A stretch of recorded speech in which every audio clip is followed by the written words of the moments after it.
ఈ good Friday విషయం చెప్తున్నాను. అందరికీ శుభాభివందనాలు తెలియజేస్తున్నా. మన రక్షకుడైన యేసుక్రీస్తు వారి నామమున కూడి వచ్చిన సహోదరులందరికీ, సంఘ సభ్యులందరికీ వందనాలు. పాస్టర్ గారికి వందనాలు. ప్రభు పలికిన 7 మాటలు చాలా అద్భుతమైన మాటలు. అందులోని చాలా గూఢార్థం దాగి ఉంది.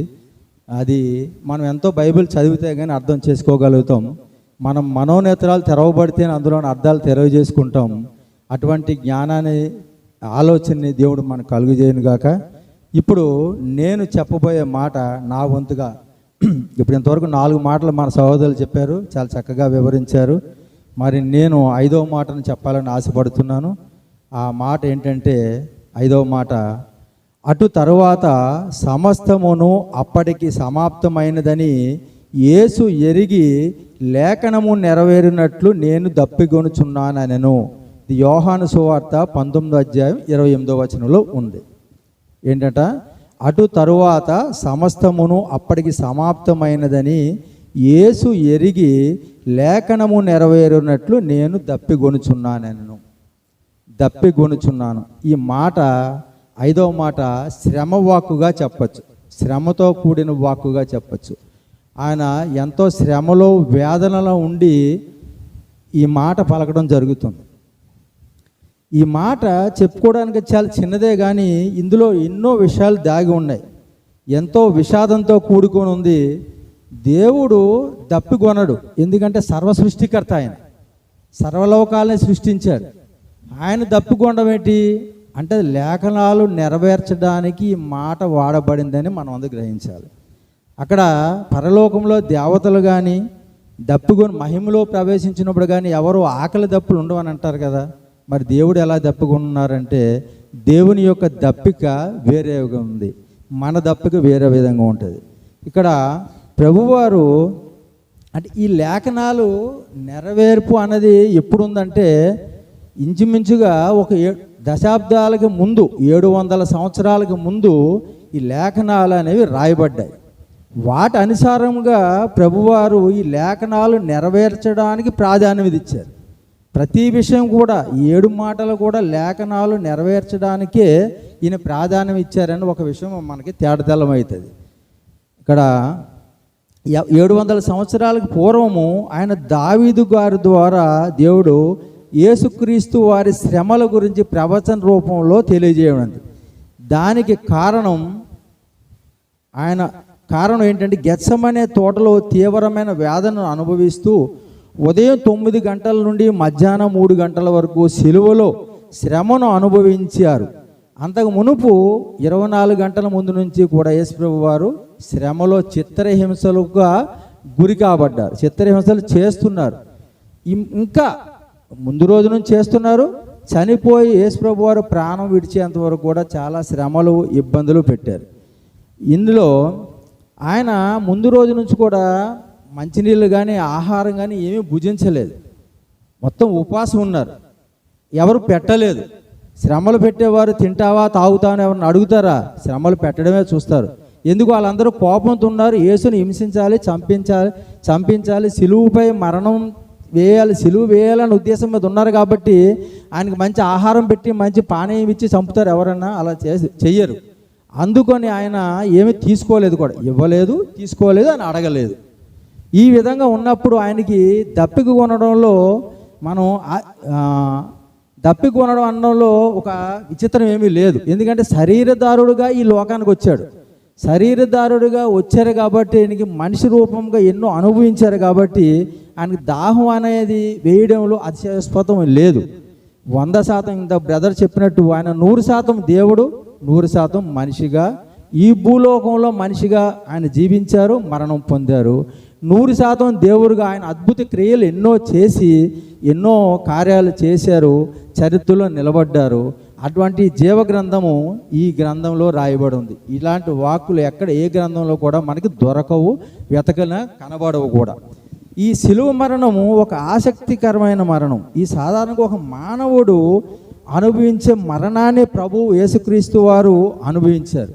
సుఖంగా చనిపోదాము, నాకు సిలువ గట్ట వేయద్దు, ఈజీగా చంపండి అని కోరుకోలేదు. ఎందుకు కోరుకోలేదంటే ఆ శిలువ మరణము కొంతమందికి ఒక మెసేజ్ ఇవ్వాలన్న ఉద్దేశంతో లేఖనాల నెరవేర్పు గురించి అలా శిక్షణ అనుభవించడం జరుగుతుంది. ప్రభువారు అటువంటి ఎందుకు చేశారు అంటే ఆయన పాపుల చేతిలో సిలువ వేయన వ్యక్తి సాధారణమైన వ్యక్తి కాదు. దేవాది దేవుడు, సర్వసృష్టిని సృష్టించిన ఆది అంతము లేని దేవుడు, అల్ఫయు ఒమేగమై ఉన్న దేవుడు, అన్ని నామముల కన్నా పైనున్న దేవుడు.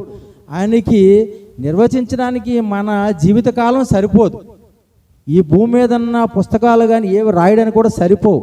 ఆయన అనంతుడు. అలాంటి వ్యక్తిని దాహం అంటే పాపుల క్రయధనాన్ని చెల్లించగలిగిన పరిశుద్ధుడు. ఆయనకన్నా పరిశుద్ధులు ఎవరు లేరు, పుట్టరు. అటువంటి శుద్ధులకే శుద్ధుడు, పరిశుద్ధుడు మన ప్రభువు అయిన యేసుక్రీస్తు వారు. ఆయన అద్వితీయ కుమారుడై క్రీస్తే స్వయంగా ఆ క్రయధనాన్ని చెల్లించడానికి ఎందుకు భూలోకానికి వచ్చారంటే ఆయన ఎంతో ప్రేమతో ఈ జీవాన్ని సృష్టించి మనుషులను కలగజేసి వీరందరూ చాలా సుఖంగా ఉండాలి, సంతోషంగా ఉండాలి అనుకుంటే అవ్వమ్మ చేసిన చిన్న పొరపాటుకి పాపంలో పడ్డారు. ఈ పాపంలో పడుతూ తనను కూడా తీసుకెళ్ళిపోయి జనాలందరినీ కూడా నెట్టేసింది. అందులో ఈ నెట్టేసిన విషయం ఎవరికీ తెలియదు. ఇప్పుడు పడిన తర్వాత తెలుస్తుంది, చెమట వచ్చినప్పుడు తెలుస్తుంది ఎంత కష్టం అనేది. ఆ విధంగా ఈ శ్రమల నుండి మళ్ళీ తిరిగి తప్పించాలి, నా పరలోక ప్రవేశం వీళ్ళకి కనిపించాలి, నా వద్ద నుంచి ఆత్మలు భూలోకంలో శ్రమలు పడకుండా నరకాగ్నిలో ఆరని అగ్ని చావని పురుగు ఉన్న ఆ నరకంలో వీళ్ళు బాధలు పడకూడదని ఆ బాధలను విమోచించడానికి కొరకు తను బలియాగం అవడానికి ఈ భూమిలో రావడానికి సిద్ధపడి ఉన్నారు. ఆయన నరమాతురుడుగా ఉండడాన్ని అనడానికి కొన్ని ఎగ్జాంపుల్ చెప్తాను. ఆయన పొత్తిగూడలో చుట్టబడ్డారు. దీనికి నిర్వచనాలు ఉన్నాయి, అవన్నీ రాసుకుని చాలా టైం అవుద్ది. నాకు ఇచ్చిన టైం చాలా తక్కువ ఉంది, 20 నిమిషాలు. ఇప్పటికీ అందరూ చాలా దాహంతో ఉండుంటారు కానీ ఎవరు చెప్తా లేదు. అందుకనే అన్న చిన్న రిక్వెస్ట్ చేసి, నేను మధ్యలో కానీ బ్రేక్ ఏమైనా ఇస్తారా, మరి శ్రద్ధగా వింటారా లేదని, దాహం ఉందని అటు ఇటు బయటికి వెళ్ళిపోతారని అడిగాను. అన్న కంటిన్యూ చేయమని దేవుడు నెరవేర్పును బట్టి నేను చెప్తున్నాను, తప్పులుంటే క్షమించండి.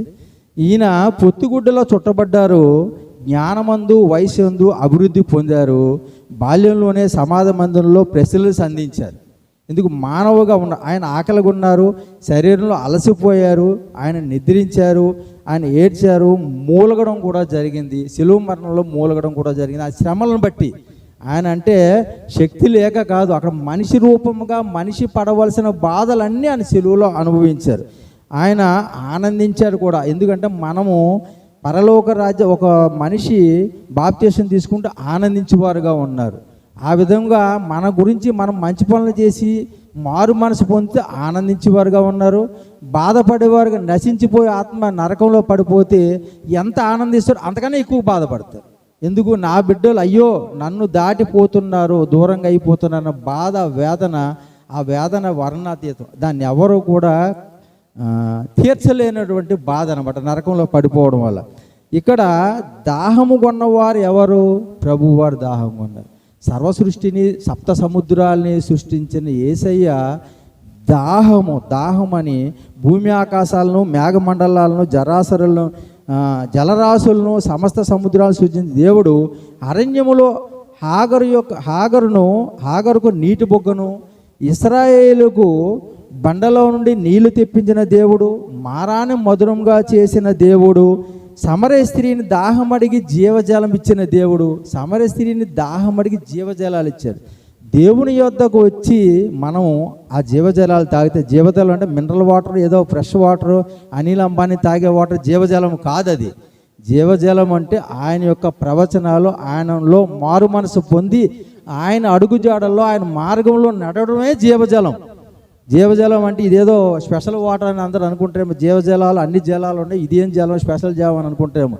ఇది అలాంటిది కాదు. దేవుడిచ్చే జలము జీవజలం తాగితే ఇంకెప్పటికీ దప్పిగోనం అనమాట.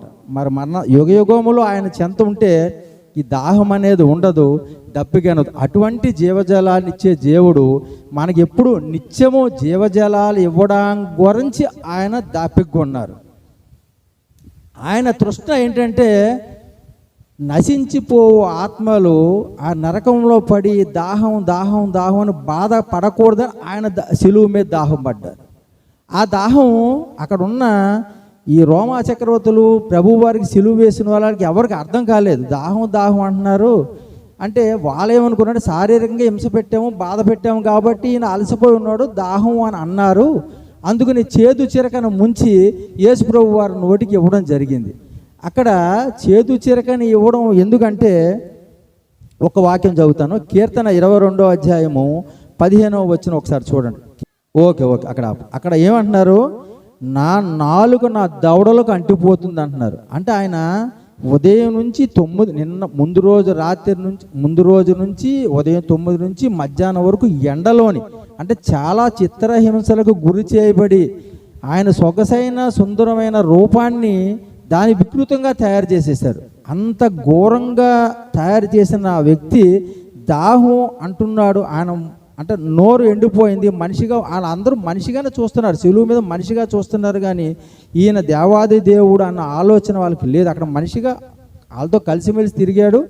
ఏ దోషము లేని యేసయ్య మీద దోషం అంటగట్టి సిలువ వేయాలనుకున్నారు కాబట్టి వాళ్ళు మనిషిగా చూడడంలో తప్పు లేదు. కానీ దేవుడి యొక్క దాహం వేరు. ఇక్కడ క్రీస్తు శ్రమను గురించి అంశాలన్నీ ముందుగానే ప్రవచించబడ్డాయి. క్రీస్తు శ్రమలు ఇలాగ అనుభవిస్తారని ప్రభువారికి తెలీదా? తెలుసు. సర్వ సృష్టికర్త సర్వాంతరంగాలు ఎరిగిన దేవుడికి ఇవన్నీ ఆయన కనుచూపుకి ఏది మరుగైనది లేదు. ఇవన్నీ యేసు ప్రభువారు రాకముందు 700 సంవత్సరాలు, ఇంచుమించు 700 సంవత్సరాల ముందు రాయబడిన నిర్వచనాలు ఇప్పుడు యేసు ప్రభువు చనిపోయినప్పుడు నిర్వచనాలు నెరవేరబడ్డాయి కాబట్టి ఇప్పుడు మనకు తెలుస్తుంది. అవి ఎప్పుడో గతంలో రాయబడి ఉన్నాయి. ఆయన ఈ లేఖనాలు ఏంటంటే చిన్నవి చెప్తాను. క్రీస్తు శ్రమల గురించి అంశాలను ముందుగా ప్రవచింపబడ్డాయి. తన సహోదరుడు తనను అప్పగించడం, కీర్తన 41:9, ఇవన్నీ జస్ట్ మామూలు వినండి. శిష్యులు ఆయన్ను ఒంటరిగా విడిచిపోవడం, అబద్ధాలు, నేరారోపణలు, న్యాయమూర్తులు ఎదుట మౌనం వహించడం, నిర్దోషిగా తీర్పు తీర్చడం. ఏ అన్యాయం చేయని యేసు ప్రభు వారి మీద అంటే దోషిగా ముద్రించారు. అంటే నిర్దోషిగా తీర్పు తీర్చలేదు, దోషిగానే చూసి దోషిగా ముద్ర వేసి ఆయన హింసలు పెట్టి చంపేయాలనుకున్నారు. సిలువ వేయబడ్డం, నా చేతులను పాదములో పొడిచి ఉన్నారు. ఆయన సిలువ వేసి 2 చేతులు చాపి సిలువ వేసి కాళ్ళల్లో మేకులు వేయడం జరిగింది. ఆయన అంగీ కొరకు చేతులు, ఇవన్నీ ఇప్పుడు ఈ చెప్పిన విషయాలు అంటే లేఖనాలు నెరవేర్చబడ్డాయి, లేఖనాలలో ఉన్నాయి కాబట్టి ఆ నెరవేర్పు ఉన్నది కాబట్టి ప్రభువు వారు దాహం అనడం కూడా ఈ లేఖనాలు నెరవేర్చబడ్డానికి అని మనం అందరం గ్రహించగలగాలి. ఇక్కడ చిన్న మాట ఏంటంటే మన దాహం ఎటువంటిదో చూద్దాం. ప్రియులారా, మనం అంటే నేను మీరు అందరం ఎటువంటి దాహం కలిగి ఉన్నాము? మనది లోకాశల దాహం. అన్ని ఆశలు, ఆడంబరాలు, అది కొంటే బాగుంది, ఇది కొంటే బాగుంది, అది కూడా ఒక దాహం లాంటిదే. నీళ్ళు వేసినప్పుడే దాహం అనేది కాదు. దాహం అంటే కోరిక, లోకాశాలకు సంబంధించిన దాహాలు. ఇవి మనకి జనరల్గా ఎండలో తిరిగి వచ్చేస్తే దాహం, మంచి మిరపకాయ బజ్జీలు, కారమైన బజ్జీలు తింటే వచ్చే దాహం, పిల్లలు అలసిపోయి వాడేసి గొడవ వస్తే ఈ దాహాలు మన దాహాలు ఇవి. కానీ ప్రభువారి దాహం అత్యంత విలువైనది. ఆ దాహానికి వెల కట్టలేము. సప్త సముద్రాలైనా గొంతు తడపచ్చేమో కానీ యేసు ప్రభు వారి యొక్క దాహాన్ని మరి ఎవరు తీరుస్తారు? ఎంతమంది తీరుస్తారు? తీర్చేవారుగా ఇక్కడ ఎవరన్నా ఉన్నారా? యేసు ప్రభు వారి దాహం ఏంటి? ఆయన మనిషిగా ఉన్నప్పుడు ఉన్న దాహం వేరు, పరమాత్ముడిగా ఉన్నప్పుడు ఆయన దాహం వేరు. ఏ ఒక్క ఆత్మ నశించిపోకూడదు అని ఆయన దాహం కొని ఉన్నారు. మరి నువ్వు నేను మనం ఏం చేయాలి? ఆయన దాహం తీర్చుకోవాలంటే సువార్తను ప్రకటించగలగాలి. నశించిపోయే ఆత్మలని ఆయన వైపు నడిపించేవారుగా ఉండాలి. హేళన చేసి వెర్రితనం చేసే వారికి సత్యమైన దేవుడు, నిజమైన దేవుడు, వాగ్దానం ఇచ్చే దేవుడు, వాగ్దానాలని పొల్లుపోనియనటువంటి దేవుడి గురించి మనం చెప్పగలిగేవారు ఉండాలి. ఏ ఆత్మ అయితే ఒక ఆత్మ నశింపబడకుండా రక్షింపబడుతుందో ప్రభువారి దాహాన్ని కొంతైనా తీర్చిన వారం అవుతాం. మరి అటు వారుగా మనం అందరం ఉంటున్నామా? కనీసం ఇంతవరకు లేనివారు అయితే ఆ దాహాన్ని తీర్చే ప్రయత్నం చేయాలి. కంపల్సరిగా చేస్తే దేవుడి యొక్క దాహాన్ని తీరుస్తాం. మన దాహాన్ని దేవుడు ఎప్పటికీ తీర్చేవాడే. కానీ మరి ఆయన దాహాన్ని తీర్చాలంటే ఆయన సిలువ మీద మన గురించి, మన పాపాలు క్షమించడం గురించి దేవాది దేవుడు ఆయన బలిపశువై ఆ సిలువలో పడరాని బడలు, పడరాని బాధలు, అనుభవాలు ఎన్నో అనుభవించి అంత ఇద్దరు దొంగల మధ్యన, అంటే హేయమైన ఇద్దరు దొంగలు. ఎలా అంటే దొంగలంటే దొంగలే, మంచి దొంగ చెడ్డ దొంగ లేడు, దొంగ అంటే దొంగేవాడు. కాకపోతే ఈ చివరి దొంగ మార్పు చెందాడు, మారు మనసు పొందాడు కాబట్టి మంచి దొంగగా అందరూ చిత్రీకరించారు. లాస్ట్లో చిన్న మార్పు వచ్చింది ఆడికి, అంటే ఈయన ప్రభువు అని గుర్తించాడు కాబట్టి ఆయన మారు మనసు పొందాడు. అలాగే ప్రతి ఒక్కరూ కూడా, మనము కూడా మారు మనసు పొందిన వారవే చర్చిలకు రావడం, పోవడం, వెళ్ళిపోవడం, సువార్త చెప్పుకోవడం, నలుగురు చూస్తున్నప్పుడు ఏదో ఆ వాక్యం గురించి చెప్పేసుకోవడం, మాట్లాడుకోవడం కాదు. మనకు మనం ఎంత చెప్పుకున్నా సరే, అది బాగా అన్నం ఉన్నోడికి అన్నం పెట్టడంలో గొప్ప అతిశయోక్తి లేదు. బిర్యానీ తినవాడికి బిర్యానీ తింటామంటే పోరా అంటాడు. ఏమీ లేనివాడికి, ఆకలితో అలమటించినోడికి 2 ఇడ్లీ పెట్టినా చాలా ఆడ ఆశతో దాన్ని విలువగా చూస్తాడు. అలాగా యేసు ప్రభువు వారి యొక్క విలువను ఏది యేసు ప్రభువు అంటే తెలియని వాడికి మనం చెప్పగలగాలి. వాడిని కనీసం మనం నడిపించే భారం అన్నా తీసుకోవాలి. మనం అందరూ ఇక్కడ క్రైస్తవులుగా ఉన్నాము, క్రైస్తవులుగా పుట్టిన వరకు అది భారం ఉంటుంది, మనం చెప్పుకుని వెళ్ళిపోతాం. అన్యులుగా ఉండేవారికి, అంటే విగ్రహాధన చేసేవారికి, దేవుడు అంటే తెలియని వారి గురించి మనం ఆ శ్రమ కలిగి ఉండాలి, ఆ దాహం కలిగి ఉండాలి. ఈ దాహం ఎప్పటికీ ముగించిపోనటువంటి దాహం. ప్రభువారి దాహం తీరాలంటే అది ఎవరు తీర్చే వల్ల కాదు. కనీసం క్రైస్తవులుగా ఎంతమంది అయితే ఉన్నామో, దేవుణ్ణి నమ్మేవారుగా, విశ్వసించేవారుగా ఉన్నవారందరూ యేసు ప్రభువు వారి యొక్క దాహాన్ని తీర్చేవారుగా ఉండాలి. ఇక్కడ ఇంకో లాస్ట్ ఫైనల్గా వచ్చేసింది, దగ్గరలో ముగిస్తాను.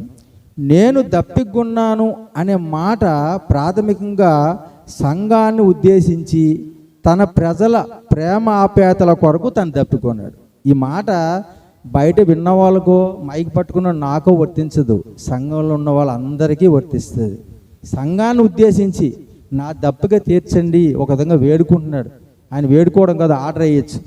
కానీ మన ప్రేమతో చెప్తున్నాడు, ఆయన దండించి చెప్తా లేదు.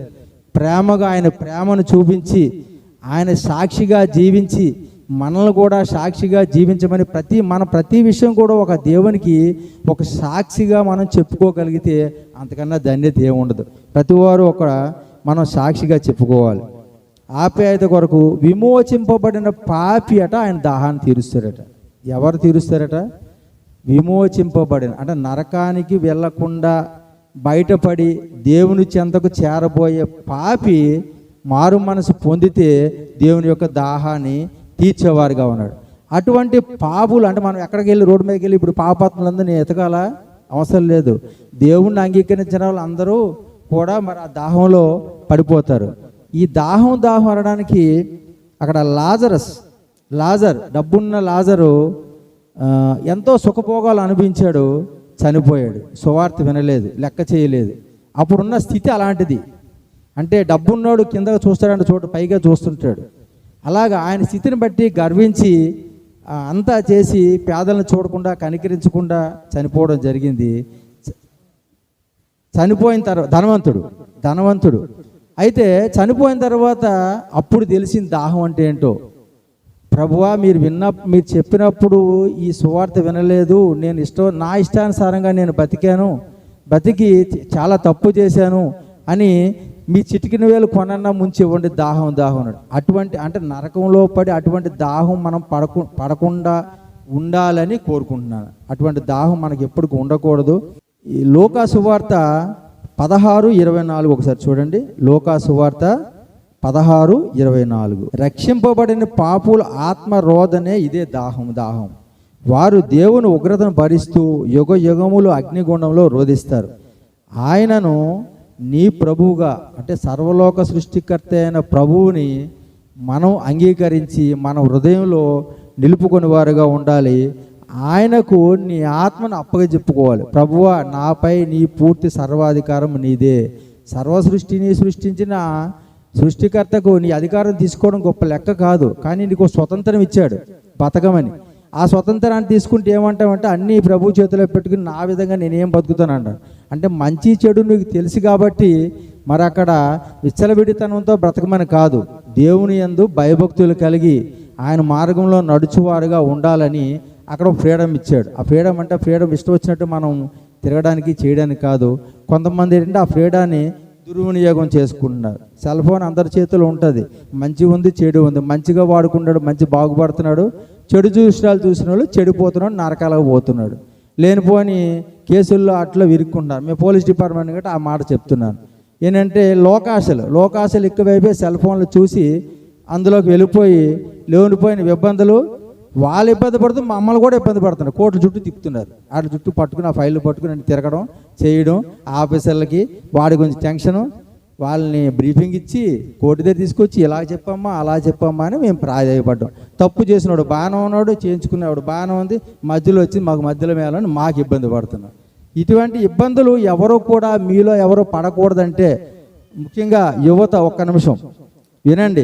చెప్పేటప్పుడు తలలు దించేది బుద్ధిమంతులు తల దించుకోవడం కాదు. నా వైపు చూడండి ఒకసారి, వేరేగా అనుకోవద్దు దయచేసి.